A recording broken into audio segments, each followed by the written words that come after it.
आज वो एक दबा हुआ समुदाय है जो अपने इतिहास के सबसे मुश्किल दौर से गुज़र रहा है। लेकिन एक दौर में वीगर मुसलमानों का अपना साम्राज्य था जिसने मंगोलिया के मैदानों पर शासन किया। चंगेज़ खान ने उनकी लिपि को अपनाया, तैमूर लंग ने उन्हें जीता। उन्होंने एक आज़ाद सूफी धर्म तंत्र बनाया और 20वीं शताब्दी में वो 2 बार एक स्वतंत्र गणराज्य रहे।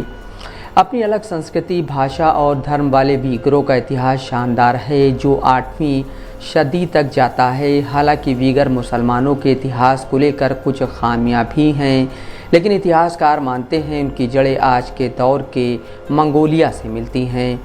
फ्रांस के national centre for scientific research से जुड़ी फ्रांसीसी इतिहासकार अलेक्जेंडर पापास BBC मुंडो से कहते हैं, उनके बारे में जो सबसे पुराने सबूत हमारे पास हैं वो उस दौर से मिलते हैं जब वो आज के दौर के मंगोलिया में रहते थे और उन्होंने उस व्यवस्था की स्थापना की थी जिसे खनात कहा जाता है।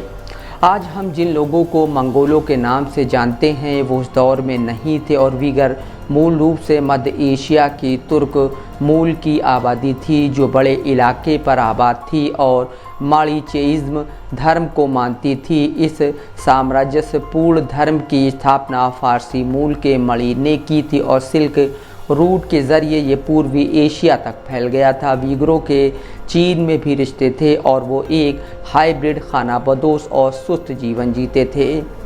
आज जो आबादी तुर्की में है उसकी जड़ें भी किसी दौर में मध्य एशिया के उन्हीं लोगों से मिलती हैं, लेकिन ये तुर्क पश्चिम की तरफ पलायन कर गए थे और अनातोलिया प्रायद्वीप में बस गए थे और ग्रीक और आर्मीनियाई आबादी के साथ मिल गए थे। 9वीं शताब्दी में ये लोग उस इलाके में जाकर बसे जिसे आज हम पूर्व तुर्किस्तान या सिंजियांग कहते हैं। चीनी भाषा में सिंजियांग का मतलब है नया फ्रंटियर यानी नया मोर्चा और वीगर लोग उसे उपनिवेशवाद के प्रतीक के तौर पर लेते हैं।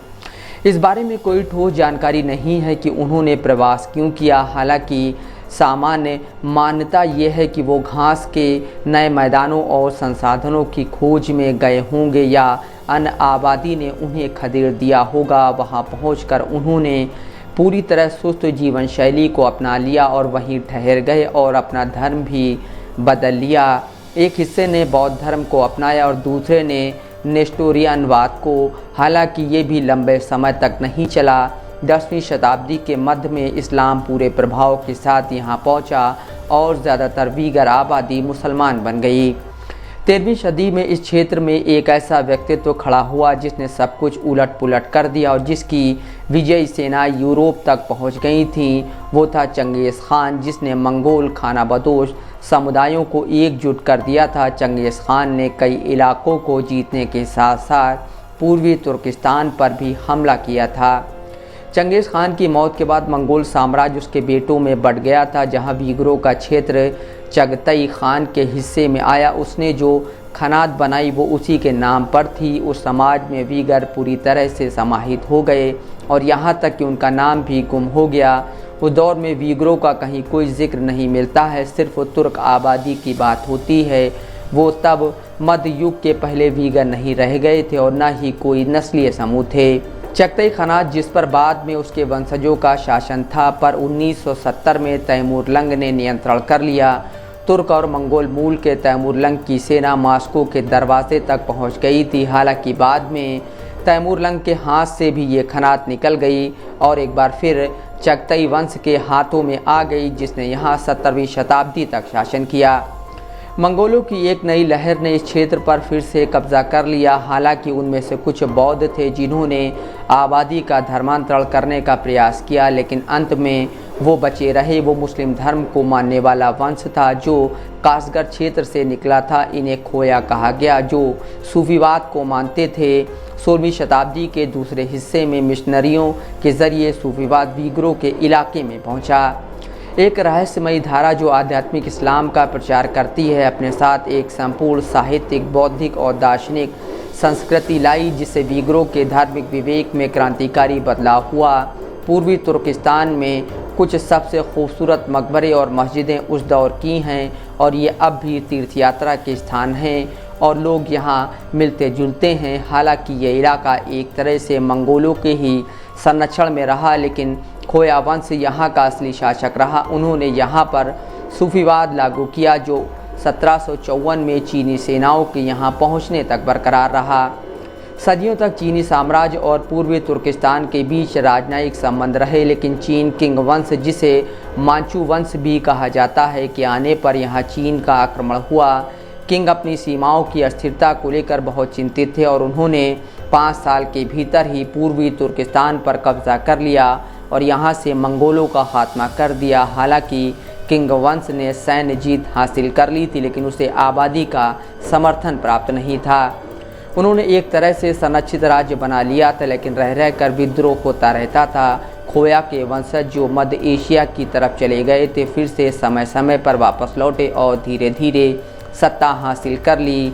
अगली 1 सदी तक इस क्षेत्र में उथल पुथल रहा। फिर याकूब बेग का दौर आया, जिन्होंने यहाँ अमीरात की स्थापना की। हालांकि ये भी बहुत लंबी नहीं चल सकी, लेकिन ये दिलचस्प दौर था क्योंकि इस अमीरात को रूसियों और ब्रितानियों का समर्थन प्राप्त था। उस दौर में रूसी और ब्रितानी साम्राज्य इस क्षेत्र में चीनी साम्राज्य के साथ सत्ता का खेल खेलने के लिए उपस्थिति दर्ज करा रहे थे।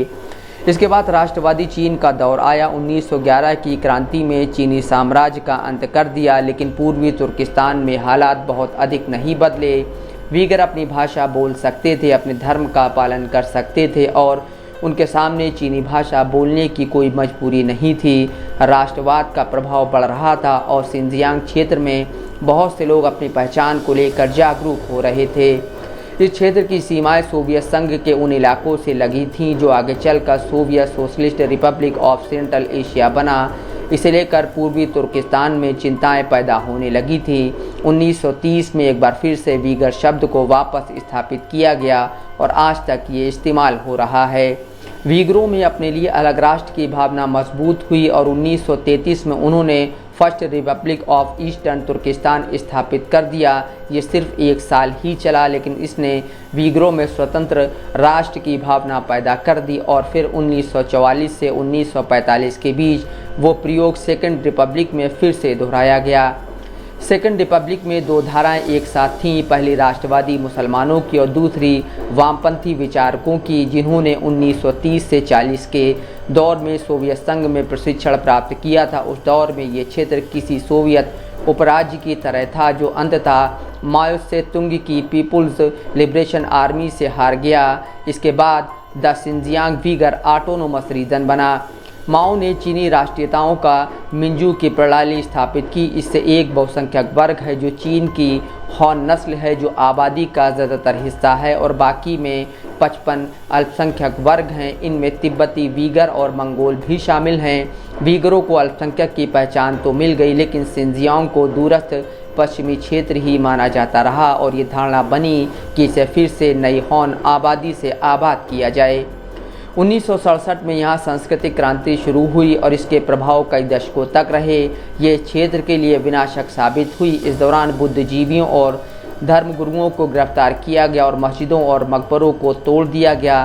सिंजियांग एक बड़ा लेबर कैंप बन गया जहाँ पूरे चीन से हिरासत में लिए गए लोग पहुँचाए गए। नई सत्ता इन लोगों को प्रतिक्रियावादी या बुजुर्ग मानती थी। 1980 के दशक में डेंग शियाओपिंग के नेतृत्व में हालात और भी बदले।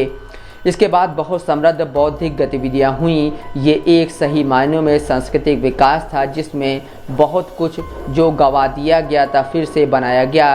विश्वविद्यालयों में सांस्कृतिक संगठन बने और 12 दिसंबर 1985 को क्षेत्रीय राजधानी उरुमकी में आंदोलनकारी छात्र सड़कों पर आ गए। वो और अधिक लोकतांत्रिक स्वतंत्रता की मांग कर रहे थे और पूर्वी तुर्किस्तान में हुए परमाणु परीक्षणों का विरोध कर रहे थे।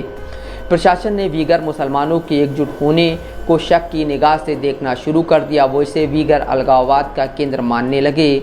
वीगरों के उत्सव समारोह निशाने पर आ गए। पारंपरिक मुशायरे जहां पारंपरिक संगीत मुकाम बजाया जाता था, नृत्य और बातचीत होती थी, भी सरकार के निशाने पर आ गए थे। 1997 में गुजला शहर में ऐसे ही मेशरेम समारोह को हिंसक तरीके से कुचल दिया गया। ये वीगर विद्रोह का दौर था तो प्रतिक्रिया भी बेहद कड़ी थी। सैकड़ों लोग मारे गए और हज़ारों घायल हो गए। यहीं से तथाकथित वीगर आतंकवाद का जन्म हुआ। कभी कभी हमले भी हुए, जैसे कि 1997 में बीजिंग में बस पर हमला हुआ जिसमें 2 लोग मारे गए। 2009 में फिर से तनाव चरम पर पहुंच गया। ये वो समय था जब उरुमकी में पहली बार नस्लीय संघर्ष भड़का। इसके बाद से क्षेत्र में तनाव कम नहीं हुआ है। यहाँ चीन की सरकार बेहद हिंसक तरीके से उत्पीड़न कर रही है। सरकार ने यहाँ वीगर मुसलमानों को अलग थलग करने की व्यवस्था लागू कर दी है। उदाहरण के तौर पर बहुत सी नौकरियाँ ऐसी हैं जिनमें वीगर मुसलमान शामिल नहीं हो सकते हैं।